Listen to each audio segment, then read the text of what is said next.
Hello दोस्तों, स्वागत है आपका हमारे चैनल स्मार्ट एजुकेशन क्लासेस में। और आज का जो सामाजिक अध्ययन आपका जो सीरीज है एडेड जूनियर हाई स्कूल भर्ती 2021, इसमें ये 32वां वीडियो आपका रहेगा मराठा राज्य और सिख संप्रदाय।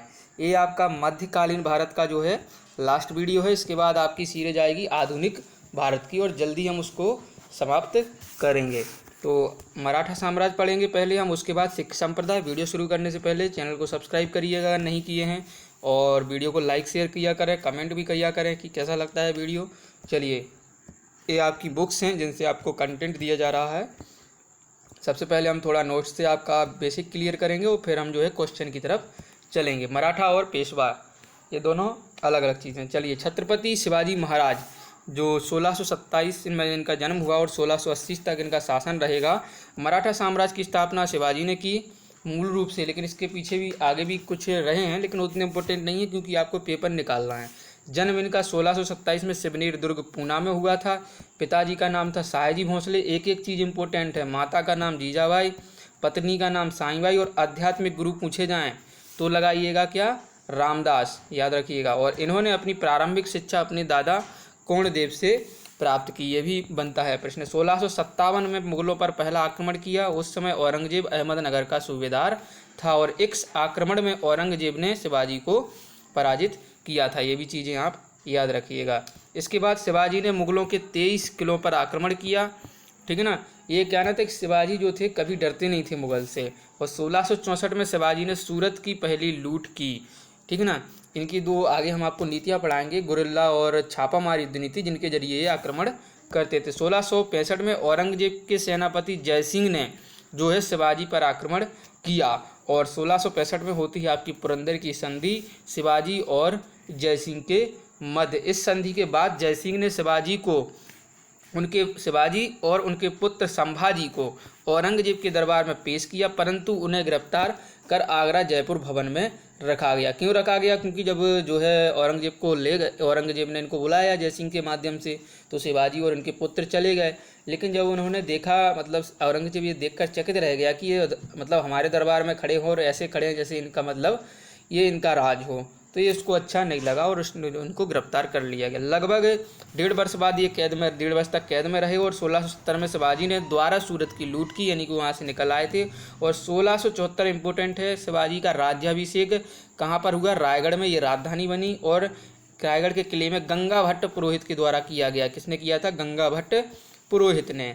चलिए आगे देखिए, इन्होंने जो है राज्याभिषेक के साथ 2 उपाधियाँ भी धारण की, छत्रपति शिवाजी और हिंदू बादशाह की उपाधि। और 1678 में शिवाजी ने एक नौसेना की स्थापना की थी, जिसका मुख्यालय आपका कोलाबा जो है मुंबई में यह पड़ता है।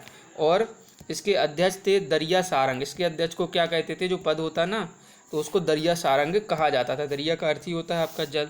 चलिए, 1680 में कर्नाटक अभियान के दौरान जो है शिवाजी की मृत्यु बीजापुर में होती है और शिवाजी ने एक अष्टप्रधान नाम के एक वो रखा था। चलिए उसको हम देखते हैं।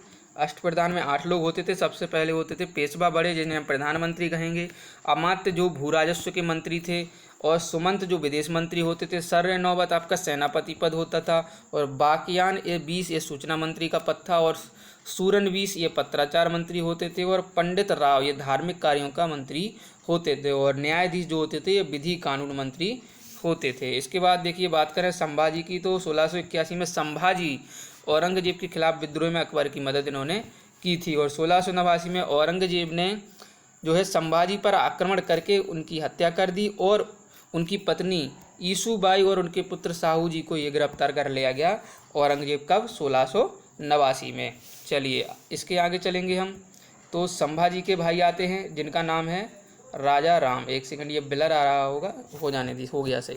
चलिए, राजा राम। संभाजी के भाई कौन है? राजा राम, जो 1689 से 1700 तक रहेंगे। औरंगजेब ने राजा राम की हत्या भी कर दी। और इसके पुत्र थे राजा राम के कौन? शिवाजी द्वितीय, जो 4 साल के थे। तो इनके नाम से शासन किसने किया? इनकी जो है माता मराठों का अगला शासक नियुक्त किया गया, लेकिन शासन राजा राम की पत्नी जो ताराबाई थी उन्होंने किया। और 1700 में औरंगजेब की मृत्यु हो गई। अब 1707 में होता क्या है कि मुगलों की कैद से कौन आ जाते हैं? साहू जी आज़ाद हो जाते हैं। और 1707 में होता है खेड़ा का युद्ध, जो साहू जी और ताराबाई के बीच होता है। तो ताराबाई जो है इतनी मतलब परिपक्व नहीं थी तो साहू जी जीत जाते हैं और ताराबाई हार जाती हैं। तो अब आता है साहू जी का शासन 1707 से 1749। चलिए, छत्रपति साहू जी महाराज के नाम से शासन इसने अपनी राजधानी जो है सतारा को बनाया, याद रखिएगा। और 1713 में इन्होंने पेशवाई प्रथा की शुरुआत की। पूछा जाए कि पेशवाई प्रथा की शुरुआत किसने की, तो साहू जी। और प्रथम पेशवा कौन बने, बालाजी विश्वनाथ, ये भी इम्पोर्टेंट है। 1719 में होता है दिल्ली की संधि। बालाजी विश्वनाथ ने मुगल बादशाह फर्रुखसियर को जो है मरवाने में किसकी मदद की, सैयद बंधुओं की मदद की थी। सैयद बंधु जिन्हें हम किंग्स मेकर कहते थे, अगले वीडियो में हमने आपको बताया था। 1720 में जो है बालाजी विश्वनाथ की मृत्यु हो जाती है और द्वितीय जो पेशवा बनते हैं वो बनते हैं बाजीराव प्रथम। और 1729 में जो होता है पाली खेड़ा का युद्ध, ये बाजीराव और निजाम उल मुल्क जो हैदराबाद के निजाम थे उनके बीच, जिसमें बाजीराव जीतते हैं। चलिए, इसके बाद बात आती है तीसरे पेशवा कौन बनते हैं, तो बाजीराव बनते हैं, जो 1740 से 61 तक रहेंगे और जिन्हें हम नाना साहब पेशवा भी कहते हैं। और इसके शासनकाल में जो है साहू जो 1749 में इनकी मृत्यु हो जाती है। और 14 जनवरी 1761 को होता है पानीपत का तीसरा युद्ध। और ये पहला युद्ध था जो मराठाओं ने जो है खुले मैदान में लड़ा था, नहीं तो ये जो है गुरिल्ला मतलब गुट में आक्रमण करते थे। मराठा और अहमद शाह अब्दाली के बीच हुआ, जिसमें मराठाओं की हार हुई। मराठाओं से नेतृत्व कर रहे थे सदाशिव राव भाऊ। मराठा पराजित हुए और मराठाओं का अंतिम पेशवा कौन था, बाजीराव द्वितीय हुए हैं 1796 से 1818। शिवाजी ने अपने राज्य के मुगल क्षेत्रों में चौथ और जो लगान का चौथा भाग होता था और सरदेशमुखी नामक कर वसूलने का प्रारंभ किया था। कौन से कर, चौथ और सरदेशमुखी। और मोहम्मद शाह रंगीला ने दक्षिण इलाकों में कर वसूलने का अधिकार मतलब लिया था, किसने, शिवाजी ने। यह देखिए, मुगलों से भी कर लिया था और गुरिल्ला और छापामार युद्ध नीति का ये प्रयोग करते थे। चलिए, इसके बाद हम प्रैक्टिस करते हैं और लाइक करिएगा, क्योंकि हम पढ़ाने में के बीच में आपसे कभी नहीं बोलते हैं, जब आपकी बुक चेंज होती है तभी आपसे बोला जाता है। मोडी लिपि का प्रयोग किसके लेखों में किया जाता है, तो मराठों के लिपि, ठीक ना, माँ से मोडी और माँ से मराठा।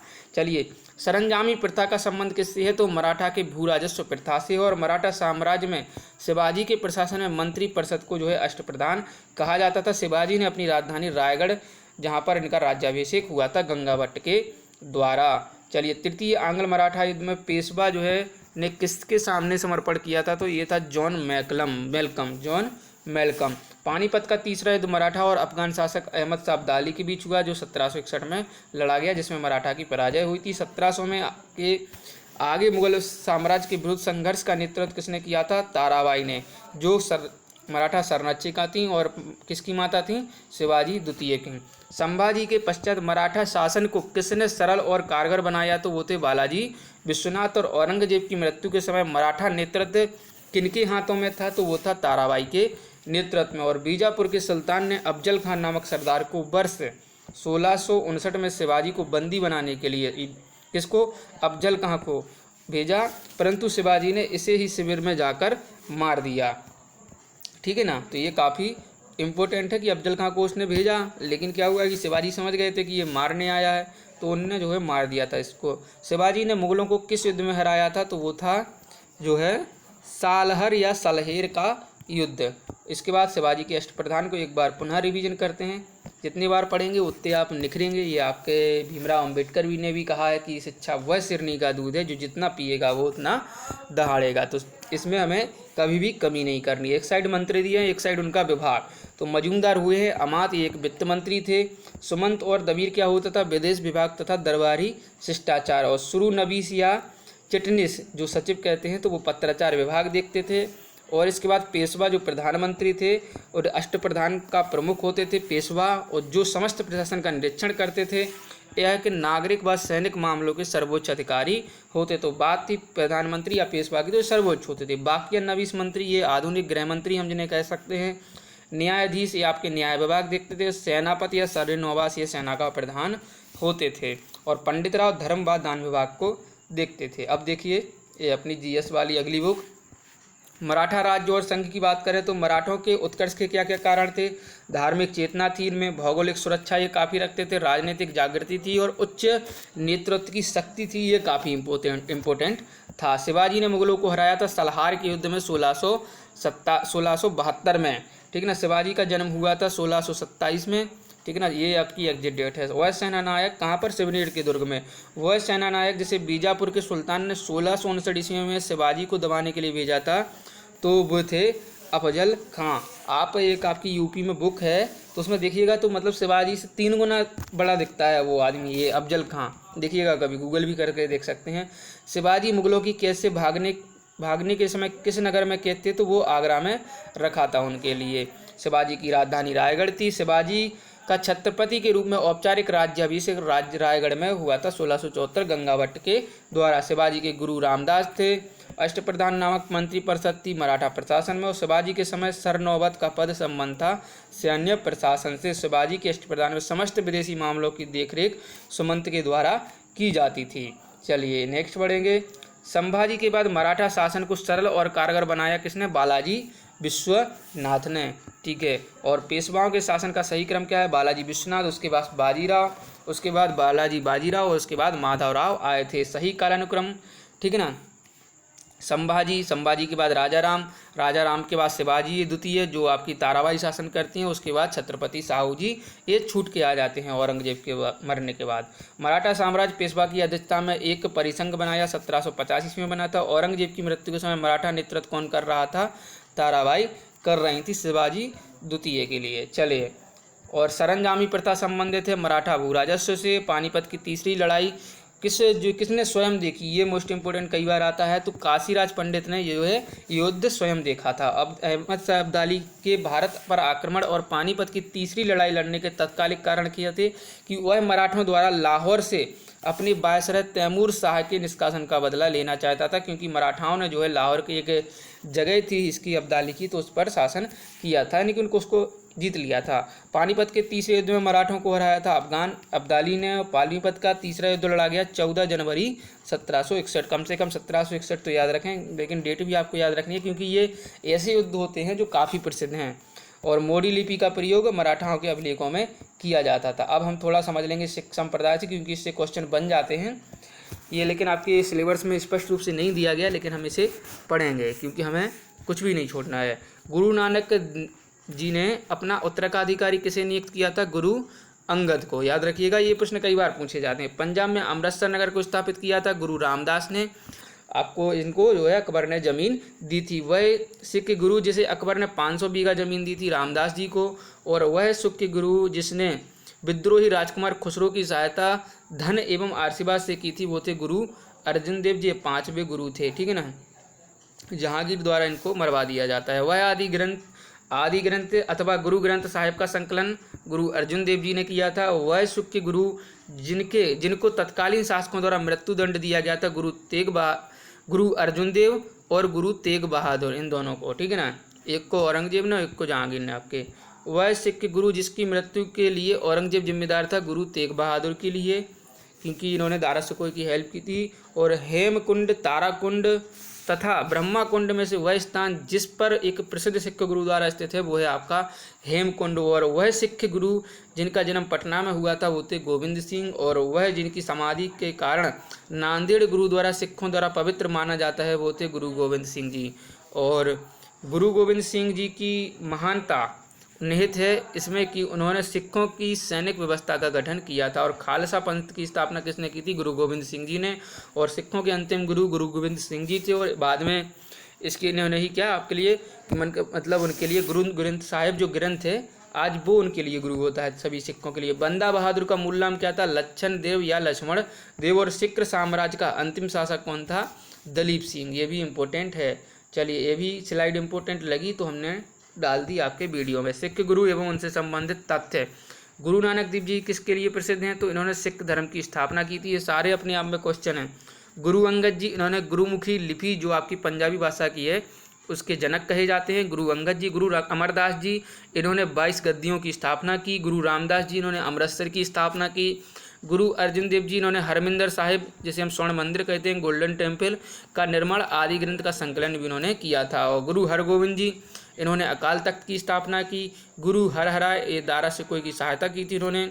और गुरु हरकिशन, इन्होंने कम आयु में इनका निधन हो गया था, पूछा जाता है। गुरु तेग बहादुर, औरंगजेब ने इन्हें फांसी दी थी। और गुरु गोविंद सिंह, इन्होंने खालसा पंथ की स्थापना की थी। चलिए, ये भी आपने देख लिया होगा। तो ये था आपका वीडियो जिसमें हमने मराठाओं को पढ़ा, सिखों के लिए पढ़ा, सिखों के गुरु। तो ये काफ़ी इंपॉर्टेंट वीडियो है, इससे क्वेश्चन बने। अगर देखिए आपको कितने 100 क्वेश्चन आने हैं, तो मतलब जो आपका पूर्ण रूप से सामाजिक है उसमें 100 क्वेश्चन आने हैं, जिसमें ज़्यादातर आएगी आपकी हिस्ट्री, ज्योग्राफी आएगी, और क्या थोड़ी बहुत जो है इकोनॉमी आ जाती है। पॉलिटी तो आपके पहले पेपर में आनी हो, इसमें भी आनी है पॉलिटी। तो अगर 25-30 क्वेश्चन भी उठेंगे तो हर टॉपिक से क्वेश्चन बन जाता है। तो वीडियो ध्यान से देखा करें, नोट्स भी बना लिया करें। वीडियो लाइक शेयर करिए, कमेंट करके बताइए वीडियो कैसा लगा। धन्यवाद, मिलेंगे अगले वीडियो में। जय हिंद, जय भारत।